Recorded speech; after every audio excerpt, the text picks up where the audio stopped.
الحمد للہ رب العالمین والعاقبۃ للمتقین والصلاة والسلام علی سید المرسلین۔ ناظرین کرام، السلام علیکم ورحمۃ اللہ وبرکاتہ۔ ایمانی صفات کا عنوان لے کر آپ کی خدمت میں حاضر ہوں۔ پچھلے حلقے میں ایک حدیث بیان کی گئی تھی کہ جو 5 رکنوں پر عمل کرے گا، اسلامی ارکان جو 5 رکن ہے، اللہ کے رسول صلی اللہ علیہ وسلم نے اس پوچھنے والے آدمی کو جنت کی بشارت سنائی ہے۔ اس کی شرح بیان کر دوں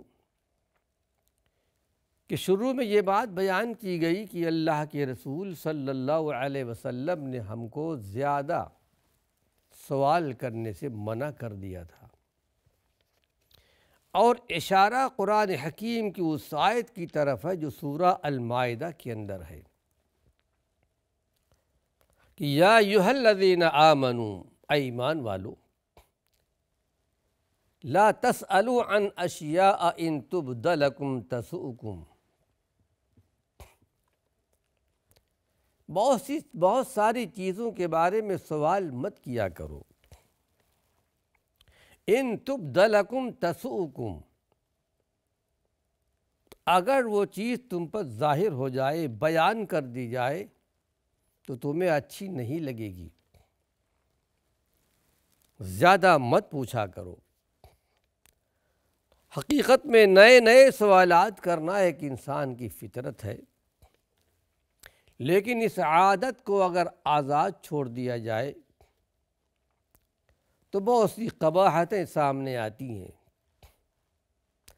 آدمی زیادہ کریدنے لگتا ہے، بہت گہرائی میں چلا جاتا ہے، اس میں وقت بھی ضائع ہوتا ہے۔ بالخصوص انبیاء علیہم السلام سے زیادہ سوال کرنے میں یہ خرابی پیدا ہوتی ہے کہ اگر اس سوال کا جواب ملتا جائے، آدمی سوال کرتا جائے، جواب ملتا جائے، تو بہت ساری چیزوں پر پابندیاں زیادہ ہو جائیں گی، پابندیوں میں اضافہ ہو جائے گا۔ جیسا کہ ہم اور آپ سب جانتے ہیں کہ بنی اسرائیل کو کہا گیا تھا کہ ایک گائے ذبح کر لو۔ خاص موقع پر، واقعہ کا ذکر میں نہیں کرتا، کہ اللہ نے تم کو حکم دیا ایک گائے ذبح کرو۔ اب سوالات کا سلسلہ شروع کر دیا کہ وہ گائے کیسی ہو، چھوٹی ہو، بڑی ہو، رنگ کیسا ہو، حل میں گائے جوتی ہوئی ہو یا نہ ہو، بہت سارے سوالات۔ اور سوالات کرتے گئے، پابندیاں بڑھتی گئیں، پھر بہت مشکل سے وہ گائے ان کے ہاتھ آئی، جس کا ذکر اللہ رب العالمین نے سورہ البقرہ کے شروع میں کیا ہے۔ تو اللہ کے رسول صلی اللہ علیہ وسلم نے ارشاد فرمایا کہ جب ان کو حکم ملا تھا کوئی گائے ذبح کر دو، کوئی گائے بھی ذبح کر دیتے، مسئلہ ختم ہو جاتا۔ اور انہی تمام وجوہ سے غیر ضروری سوالات کرنے سے صحابہ کو منع کر دیا گیا تھا، اس لیے وہ سوالات بہت کم کیا کرتے تھے اور آرزو مند رہا کرتے تھے۔ کوئی بدوی آئے، سوال کرے، کچھ پوچھے اور ہمیں کچھ سننے کو مل جائے، کیونکہ صحابہ جانتے تھے کہ یہ بدویوں کے لیے اللہ کے رسول صلی اللہ علیہ وسلم کے ہاں بڑی وسعت ہے، بڑی کشادگی ہے، بڑی دلیری کے ساتھ آ کر بیٹھ جاتے تھے یا کھڑے کھڑے سوال کر لیا کرتے تھے، بے دھڑک پوچھتے تھے۔ جس طرح کی اس بدوی نے اللہ کے رسول صلی اللہ علیہ وسلم سے سوال کر لیا تھا اور آپ نے بشارت سنائی تھی، اگر اسلامی ارکان پر اس بندے نے عمل کر لیا تو یقیناً جنت میں جائے گا۔ تو اس حدیث میں اللہ کے رسول صلی اللہ علیہ وسلم نے بشارت سنائی ہے ارکان اسلام پر عمل کرنے سے جنت کی بشارت۔ پھر بخاری شریف کے اندر اسی حدیث کی روایت میں یہ بات بھی آئی ہے کہ چلتے چلتے آخر میں اس سائل نے بتا بھی دیا کہ میں کون ہوں، کہاں سے آیا ہوں۔ کہا میں قبیلہ بنی سعد بن بکر کا ایک فرد ہوں، میرا نام زمام بن ثعلبہ ہے، اور میں اپنی قوم کی طرف سے ایک نمائندہ بن کر کے آپ کے پاس آیا ہوں۔ پھر اسی بخاری شریف کے اندر روایت بھی ہے کہ آپ سے سوال کرنے سے پہلے اس نے یہ کہہ دیا تھا بدوی نے، انی سائلک، میں آپ سے کچھ پوچھنا چاہتا ہوں، فمشدد علیک فی المسئلہ، لیکن سوال کرنے میں ذرا سختی سے پیش آؤں گا، فلا تجد علی فی نفسک، تو آپ خفا نہ ہو، اپنے دل میں آپ کچھ محسوس نہ کیجئے گا، میں ذرا سختی سے پوچھوں گا آپ سے۔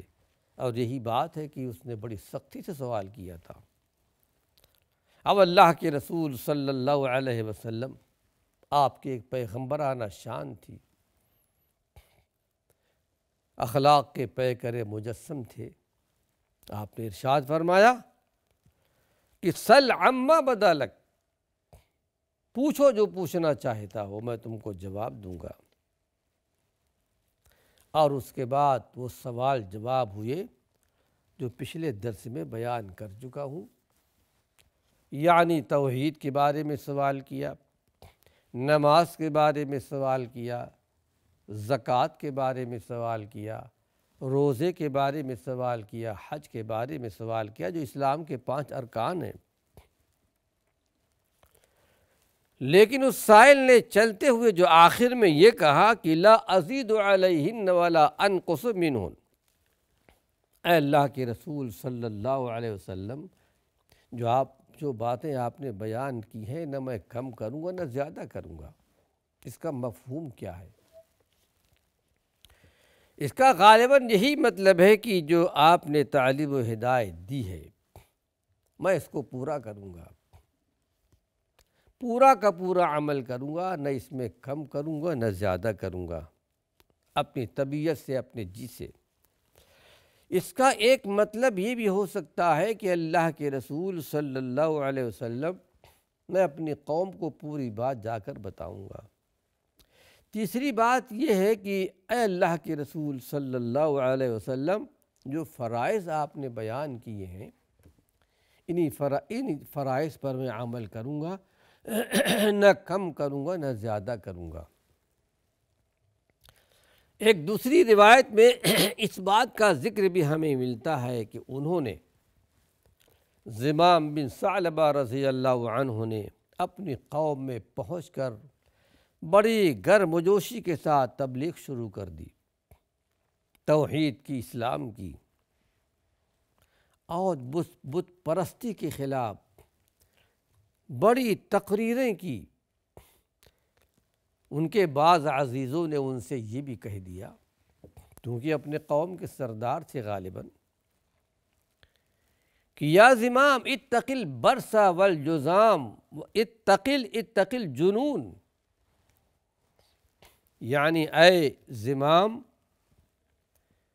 تم دیوی دیوتاؤں کی کو جو برا بھلا کہہ رہے ہو، کہیں ایسا نہ ہو کہ تم کو برس پکڑ لے، کوڑھ کی بیماری ہو جائے، جذام کی بیماری ہو جائے، جذام جس میں پورے بدن میں پھوڑے پھوٹ پڑتے ہیں، اتق الجنون، کہیں تم پاگل نہ ہو جاؤ، مجنون نہ ہو جاؤ۔ بعض عزیزوں نے، گھر والوں نے، بستی والوں نے ان سے کہا، لیکن اللہ رب العالمین نے ان کی تبلیغ میں اتنی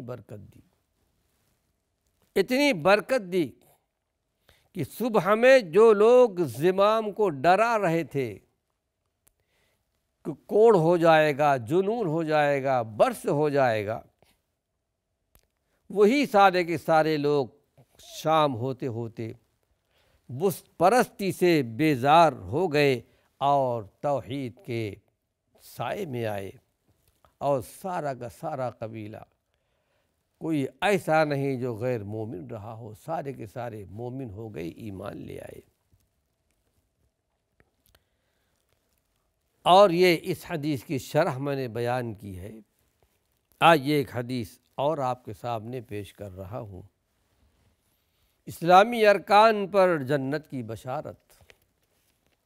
عن ابی ایوب، ابو ایوب انصاری رضی اللہ عنہ روایت کرتے ہیں، انصاری ہیں، مدینہ منورہ کے رہنے والے تھے۔ ہجرت کے موقع پر اللہ کے نبی صلی اللہ علیہ وسلم نے آپ کے گھر میں سب سے پہلے قیام کیا تھا۔ یہ شرف ان کو حاصل ہوا تھا کہ ان اعرابیا عرض لرسول اللہ صلی اللہ علیہ وسلم وهو فی سفر، کہ ایک مرتبہ ایسا واقعہ پیش آیا کہ اللہ کے رسول صلی اللہ علیہ وسلم ایک سفر میں تھے، اور ایک دیہاتی سفر کی حالت میں آپ کے سامنے آ کر کے کھڑے ہو گئے۔ فأخذ بختام ناقته او بزمامها، اور نہ صرف کھڑا ہوا بلکہ آپ کی اونٹنی کے مہار پکڑ کر کھڑے ہو گئے۔ ثم قال یا رسول اللہ او یا محمد، وہ اس کے بعد کہا اے اللہ کے رسول، یا کہا یا محمد صلی اللہ علیہ وسلم، اخبرنی بما یقربنی من الجنہ ویباعدنی من النار، ذرا مجھے یہ بتا دیجئے وہ کون سی چیز ہے جو ہمیں جنت سے قریب تر کرے گی اور جہنم سے دور کرے گی۔ قال، راوی بیان کرتے، فکف النبی صلی اللہ علیہ وسلم، ابو ایوب انصاری رضی اللہ عنہ ارشاد فرماتے ہیں کہ اللہ کے رسول صلی اللہ علیہ وسلم نے اپنی سواری روک لی، کھڑے ہو گئے۔ ثم نظر فی اصحابہ، اس کے بعد اپنے صحابہ کی طرف دیکھا۔ ثم قال، پھر آپ نے ارشاد فرمایا، لقد وفق او لقد ہدی، دیکھو اس آدمی کو اللہ نے کیسی ہدایت دی، کیسی توفیق اللہ نے دی، یعنی بڑا اچھا سوال کیا ہے انہوں نے۔ قال، پھر آپ اس بدوی کی طرف، آنے والے کی طرف متوجہ ہو کر ارشاد فرمایا اور کہا، کیف قلت، ذرا دوبارہ بیان کرو، تم نے کیا بات پوچھی تھی، کیا بات کہی تھی تم نے؟ وہ صحابہ کو اب سنانا چاہتے تھے۔ فعاد، اس کے بعد اس نے پھر وہی بات کہی۔ فقال النبی صلی اللہ علیہ وسلم، جب سوال کر لیا کہ جنت سے قریب ہونا، جہنم سے دور ہونا وہ کون سا عمل ہے، کون سا طریقہ ہے، بتا دیجئے، تو اللہ کی نبی صلی اللہ علیہ وسلم نے ارشاد فرمایا، یہ کہ تعبد اللہ ولا تشرک بہ شیئا، آپ نے توحید ان کے سامنے پیش کی، ایک اللہ کی عبادت کرنا ہے، لا الہ الا اللہ کا اقرار کرنا ہے کہ اللہ کے سوا کوئی معبود نہیں ہے، اور یہ کہ ولا تشرک باللہ شیئا، اللہ کے ساتھ کسی کو شریک بھی نہیں کرنا، توحید بیان کرتی۔ وتقیم الصلاۃ، یہ کہ تم نماز پڑھتے رہو۔ وتؤتی الزکوٰۃ، یہ کہ تم زکوٰۃ دیتے رہو۔ وتصل الرحم، اور یہ کہ صلہ رحمی کرتے رہو۔ چار باتیں آپ نے بیان فرمائی، توحید کا اقرار کر لو، نماز پڑھتے رہو، زکوٰۃ دیتے رہو، صلہ رحمی کرتے رہو۔ پھر اس کے بعد آپ نے ارشاد فرمایا کہ دع الناقہ، ٹھیک ہے میں نے تمہارے سوال کا جواب دے دیا ہے، اب میرے ناقہ کو، میری اونٹنی کو چھوڑ دو۔ اس حدیث میں اللہ کے رسول صلی اللہ علیہ وسلم نے جنت سے قریب اور جہنم سے دور کرنے والے اعمال میں صرف 4 چیزیں بیان فرمائیں۔ خالص عبادت، نماز پڑھنا، زکوٰۃ دینا، صلہ رحمی کرنا۔ حتیٰ کہ آپ نے اس میں روزے کا اور حج کا ذکر نہیں کیا۔ ظاہر ہے کہ روزہ بھی فرض ہے اور حج بھی فرض، لیکن اس کا مطلب یہ نہیں کہ یہ واجبات اور فرائض میں سے نہیں ہے، یہ بھی فرائض میں سے تھے۔ لیکن ایک بات یہ بیان کرتا چلوں، جیسا کہ شارحین نے بیان کیا ہے کہ اللہ کے رسول صلی اللہ علیہ وسلم اس امت کے لیے ایک شفیق معلم بھی تھے، شفیق مربی بھی تھے، اور ایک شفیق معلم کا، مربی کا طریقہ یہ ہوتا ہے کہ جس وقت جن چیزوں کی ضرورت زیادہ ہوتی ہے وہی چیزیں آپ بیان کرتے تھے۔ روزے کا اور حج کا ذکر اس لیے آپ نے نہیں کیا کہ ہمیشہ ان چار چیزوں کی حاجت انسان کو ہوتی ہے، اور انہی چار چیزوں میں آدمی کاہلی بھی کرتا ہے، سستی بھی کرتا ہے، عمل نہیں کرتا۔ لیکن جہاں تک تعلق روزے کا ہے، جہاں تک تعلق حج کا ہے، آدمی نماز نہ پڑھتا ہو روزہ رکھ لیتا ہے، نماز نہ پڑھتا ہو حج کر لیتا ہے فرض ہونے کے بعد۔ تو ممکن ہے اسی وجہ سے اللہ کے رسول صلی اللہ علیہ وسلم نے ان چار باتوں کی تلقین پر اکتفا کیا ہو۔ ناظرین کرام، وقت ختم ہو چکا ہے۔ اللہ نے چاہا اسی عنوان سے کچھ اور مفید باتیں اپنے آئندہ حلقے میں بیان کروں گا۔ وآخر دعوانا ان الحمد للہ رب العالمین۔